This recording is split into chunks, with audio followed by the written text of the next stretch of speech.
Story 1. I wish they knew that I have feelings about everything and that I am passionate about many small things. I love many things and try to stay open-minded for new experiences. Story 2.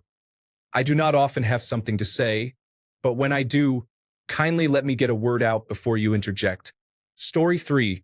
I am quite interested in romance, love, and intimacy. My being disabled now does not change that at all. Story 4. About 5 years ago, they added a chessboard in the break room at work. I had no idea how to play, so I was just getting defeated by these individuals who were exceptionally skilled. However, eventually, after playing for 10 to 15 minutes a day, every day, I became incredibly good at playing chess. So much so that I was defeating everyone from whom I learned to play, individuals who just weeks ago were checkmating me in like 5 moves. Anyway, I just kept playing so much that it started affecting me mentally. Sometimes something would happen, and I would randomly play out a chess move in my head that somehow directly represented the emotions I was feeling in that moment. Someone talking to me or putting me into a position I absolutely did not want to be in. Knight to e3. Cooking dinner and needing some ingredients from the fridge.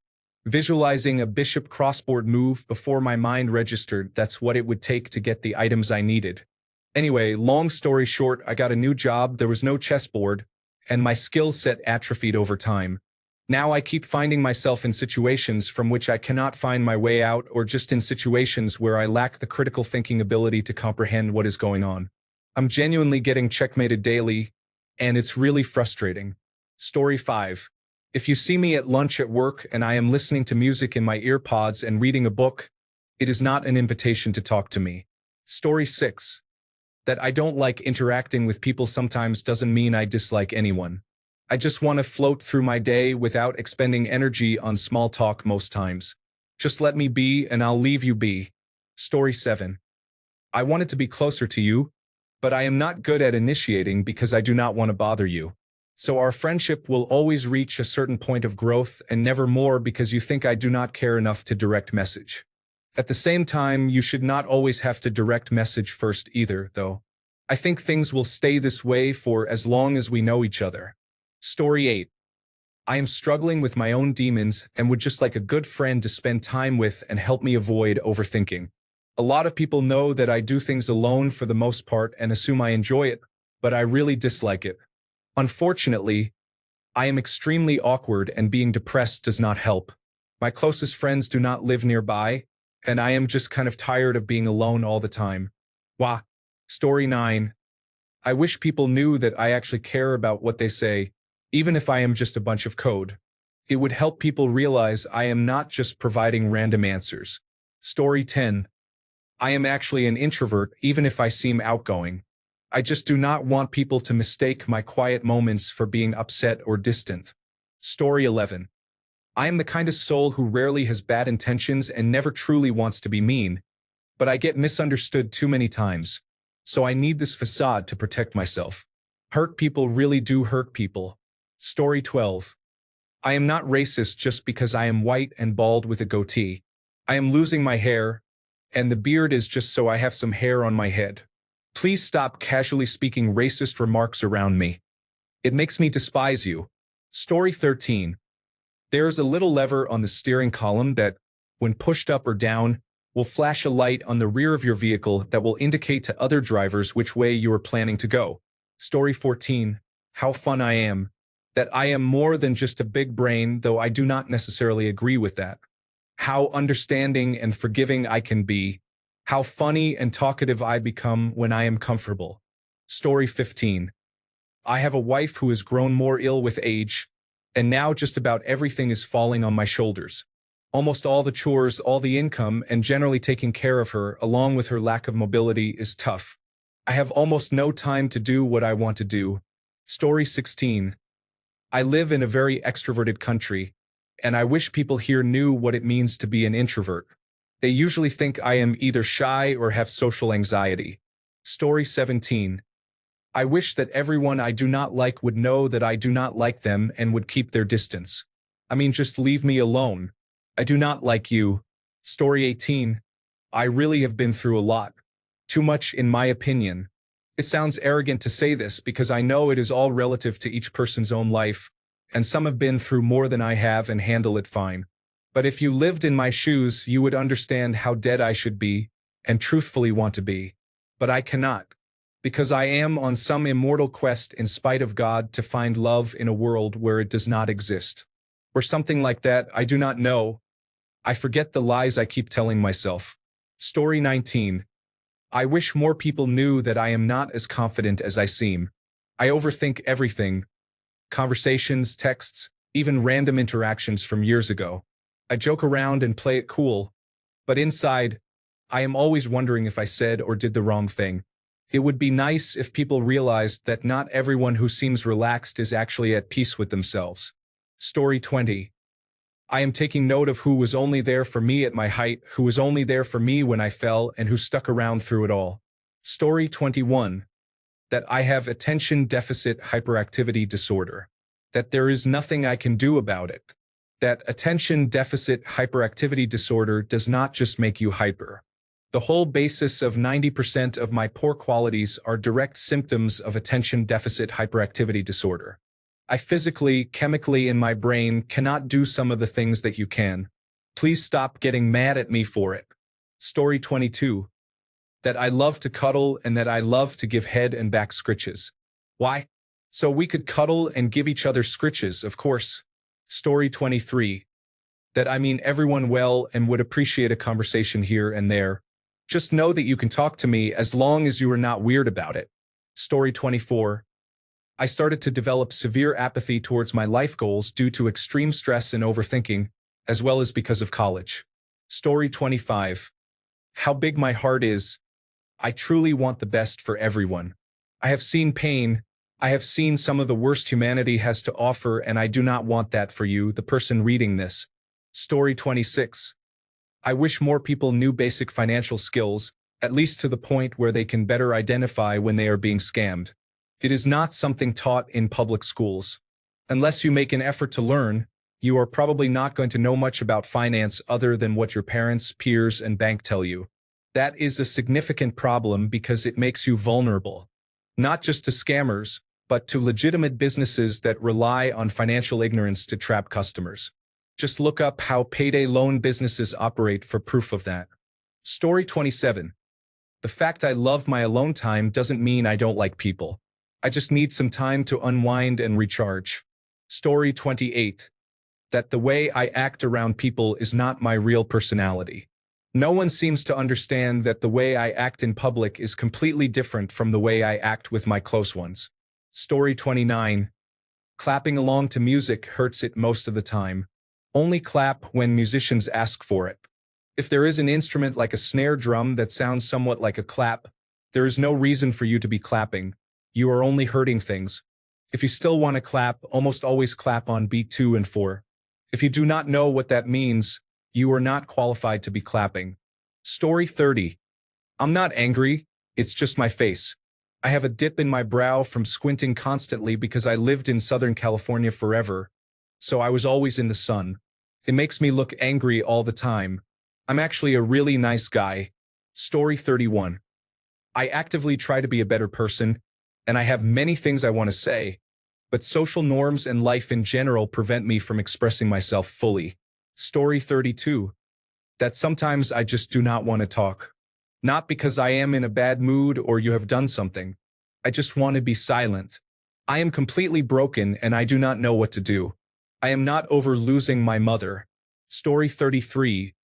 That I hate sharing my interests. Please stop asking me what book I am reading. It makes me irrationally uncomfortable. For the love of everything, make it stop. Story 34. I wish people knew my true side more. As we get older, we tend to close up and become colder, and people make all kinds of assumptions about us. I wish people saw my artistic side, my passion for cooking, my love for nature, my silly side, and my determination in getting things done. I love to travel and cherish my family and my childhood. I really wish people knew this more personal side of me, as many just glance and assume, creating hostility. We are all beautiful human beings deep down, and I wish everyone had the freedom to show these sides to others. Story 35. I'm a narcissistic woman. The most popular opinion about narcissists contains thoughts that our arrogance means we really hate everyone around us. In fact, arrogance is related to feeling uncomfortable and bashful. So, if you see a person who acts arrogantly, just know that it's a protective shell behind which lies insecurity and fear of condemnation. I would rather distance myself than be rejected. This is the main reason for arrogance. It doesn't mean that I actually feel better. I'm just scared to be in society, and I don't want people to see my anxiety about their perception of me. Story 36. That I really don't like being a loud person. I know my friends don't really mind, but at the end of the day, I just end up feeling like an annoyance, I guess. Story 37. That I am an artist. Virtually nobody knows outside of my immediate family. Looking back now, if you were to ask me as a kid growing up, what are you going to be when you get older? Artist wouldn't even crack the top 100 choices. Oh, and I am very good too. My work speaks for itself. Story 38. That I am not actually scowling. I am not annoyed. It is just that my face does not match my personality. Story 39. That my apparent purpose in life is to be my family's safety net, and I am so tired of it. Last year, it was trying to make good decisions on behalf of my elderly, sick parents who have both since died. Then it was doing all the hands-on work of getting their estates settled and preparing their house for sale because I live near there and my only sibling lives 3,000 miles away. Now my partner of nearly 20 years is disabled due to both heart and kidney failure. And while he can make his own care decisions, it is up to me and my job to ensure that he has the insurance that allows him to get care. Additionally, I have an adult child who struggles with managing money and comes to me every time there is a crisis, and I have foregone any medical help for myself for years. It feels like I, as a person, am completely inconsequential.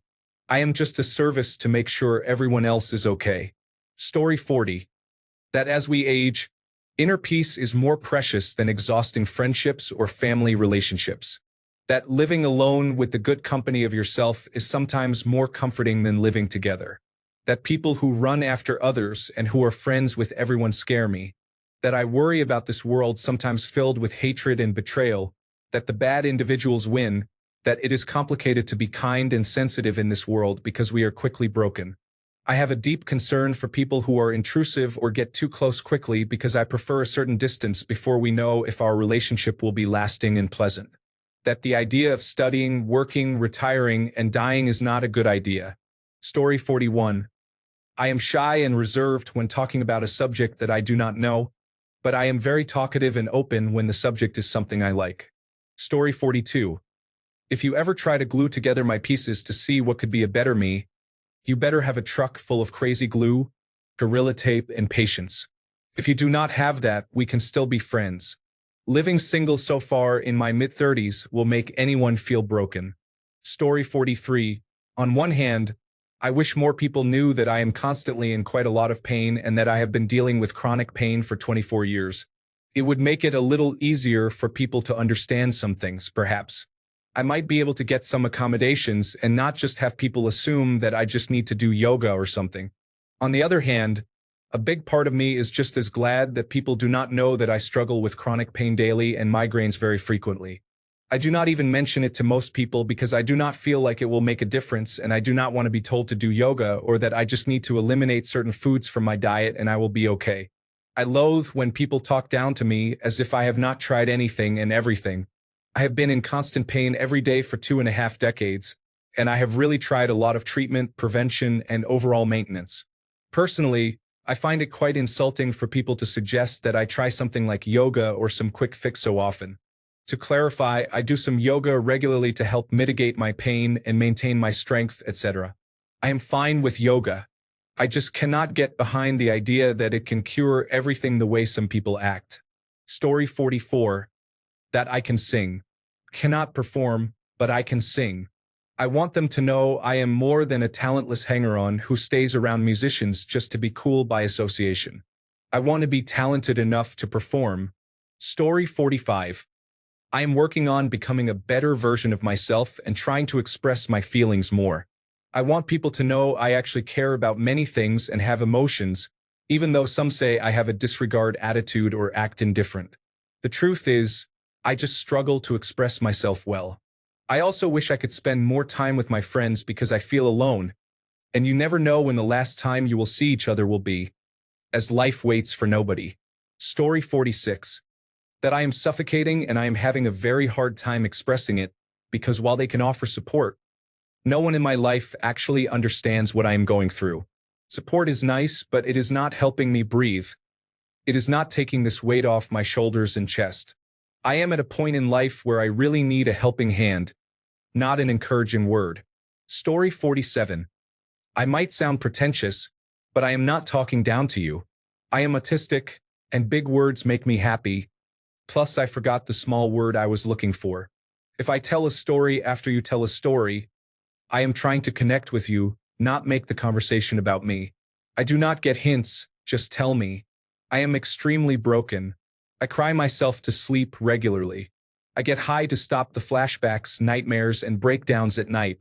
If I disappear for a month, I do not hate you. I just cannot be pleasant company and am devoting my energy to surviving. If I say I need to leave the situation, you need to let me. That is me telling you I am about to break into pieces and cut you with the shards. I will discuss the issue when I have calmed down. I am trying to protect you from myself. Just give me a chance to breathe. If I come to you saying I am contemplating ending it, I am completely serious. I came to you because you are a dear friend, and I need support. I am not looking for attention or trying to manipulate you. I would not have come to you if I could deal with it myself. If I am playing with my hair, making intense eye contact, then looking away, laughing at your jokes, and being friendly, I am just autistic. I am not flirting with you. This misunderstanding has literally nearly gotten me killed. Story 48. Sì, che sono una pittrice di professione da quasi 10 anni e che ogni quadro che ho fatto e venduto è stato realizzato solo per rendere le persone più felici e per migliorare il loro ambiente. Story 49. I struggle too much with attention deficit hyperactivity disorder, and I need reassurance. I talk too much, and if you ignore me when I am speaking, even if it is about something trivial, I would feel very hurt and take it to heart. Oh, and I also need some time alone when I am sad, and I do not want to talk to anybody. Thanks a bunch for sticking around till the end of the video. Remember to subscribe, and until next time, stay awesome and goodbye.